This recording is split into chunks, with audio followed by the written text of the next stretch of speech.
ભીમસિંહભાઈ સાથે તો મારે વર્ષો જૂનો આત્મી નાતો, પણ એની પાસે એક ગુણ એવો હંસ જેવો છે કે જ્યાંથી સારા સારા ગુણો છે, આ સર ભગવતસિંહ ગોંડલના રાજાએ આ પ્રયોગ કરેલો કન્યા કેળવણીનો. તો ભીમસિંહભાઈએ શું કર્યું કે સારા સારા ગુણવાળા જે માલવીઓ છે એને અહીં સુધી પહોંચાડવા અને એના ગુણનો લાભ આ પુરુષાર્થ પરિવારને, પુરુષાર્થના વિદ્યાર્થીઓને મળે. એટલે ભીમસિંહભાઈ નો આ એક ઉત્તમ કામ છે. એટલે હંસ વાહિની એટલે આ એટલા બધા એક બે બાળકો આપણી ઘેર ન હચવાય ત્યારે એટલા બધા બાળકોને એટલી કેળવણી બારીકાઈથી આપે. હું નાની નાની વસ્તુ જોતો હોઉં.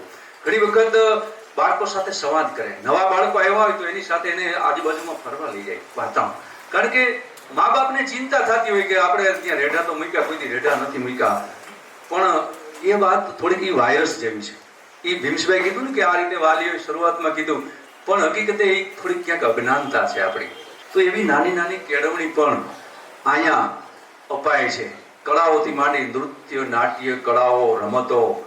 પછી સર ભગવતસિંહજીના વખતમાં કન્યા કેળવણીને પ્રાધાન્ય વધારે આપવું. એવી કેળવણી ચારે બાજુમાં જોઉં છું. નાની નાની વસ્તુ ભીમસિંહભાઈ પકડી આવે અને ક્યાંના ક્યાંથી એના નિષ્ણાંતો અહીં આવે છે. પાછા શ્રેષ્ઠ નિષ્ણાંતો.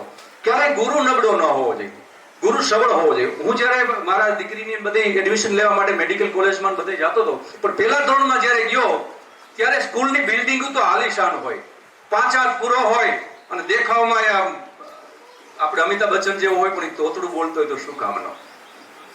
એટલે બિલ્ડિંગો બહુ જ હોય, બાહ્ય દેખાડો. પણ એના સંચાલકોને મળ્યો, એનું જ્ઞાનનું સ્તર મેં જોયું, તો પછી અમે બિલ્ડિંગો પસંદ ન કરી, એ સ્કૂલ પસંદ ન કરી. એનું તમામ વાતાવરણ જોયું, એના ગુરુજનોને પણ જોયા અને પછી જ બાળકને એને હોપવું છે. કારણ કે એ પથ્થર છે, એની અંદર મૂર્તિ હયાત છે, એ ખરાબો કાઢી શકે, એની અંદર જ્ઞાન ભરી શકે એવા ગુરુની જરૂર હતી. તો હું નાની નાની વસ્તુ જોઉં છું. એક એક શિક્ષકો આપો. મને અજાણ્યો માણસ આવે, પરસોત્તમભાઈ આવ્યા છે, અજાણ્યો માણસ આવે તો ખબર પડે કે આ શિક્ષક છે કે આ પોતાની સ્કૂલ છે. એટલો આત્મભાવથી પુરુષાર્થ પરિવારની પરિવાર શબ્દ બહુ મોટો છે. એટલે માતાઓ, બહેનો, દીકરીઓ, આપણે જયારે બાળકને ભણવા મોકલીએ ને ત્યારે એની ચિંતા ન કરવી.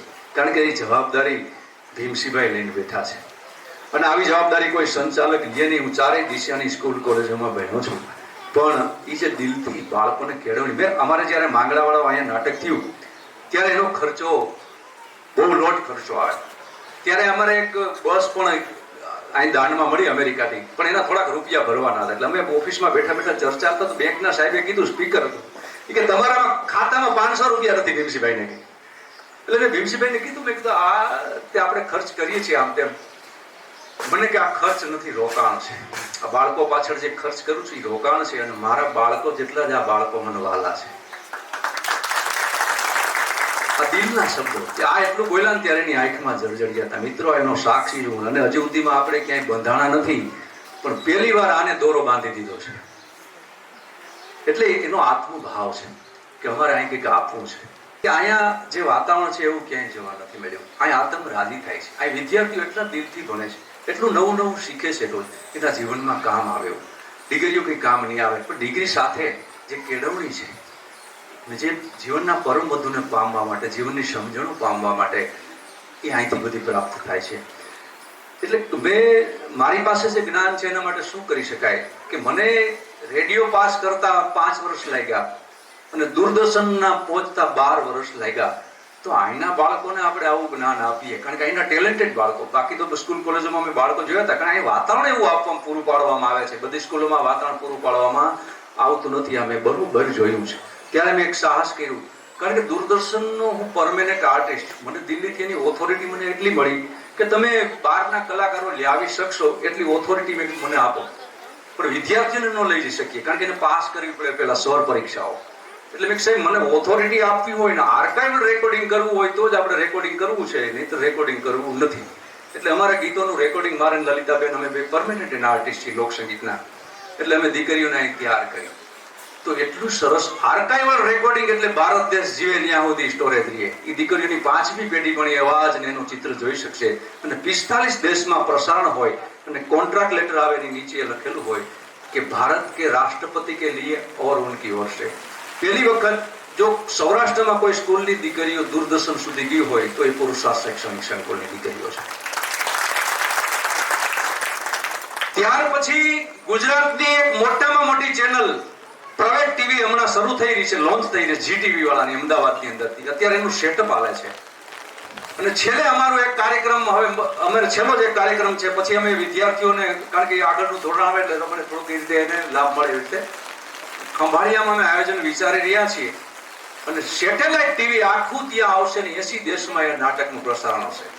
એટલે પુરુષાર્થના વિદ્યાર્થીઓ ચારેય દિશામાં એના ફલક ઉપર પોતાની કેળવણીથી, પોતાની શક્તિઓથી.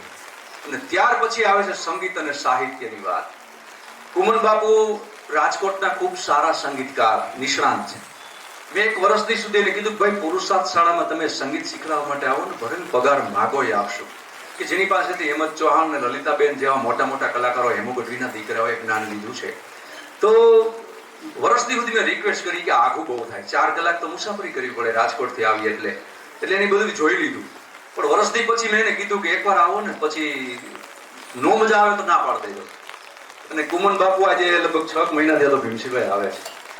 એ ક્યાંય બહારગામ નથી ગયા અને પહેલી વખત અહીં અઠવાડિયામાં અહીં આવીને 3 દિવસ સુધી અહીં ભણાવે છે. અને ભીમસિંહભાઈ નું ત્યારે કહું છું, આ બધો મને કે ખર્ચ ને પોતી વળશું, પણ બાળકોનો આજ જે પીરિયડ ગયો છે ને જીવનમાં પાછો પીરિયડ ભણવાનો નહીં આવે. અત્યારે એનો સમય છે અને એના મા બાપે જે આપને ભરોસો મૂક્યો છે એનાથી 10 ગણું વળતર એને આપે.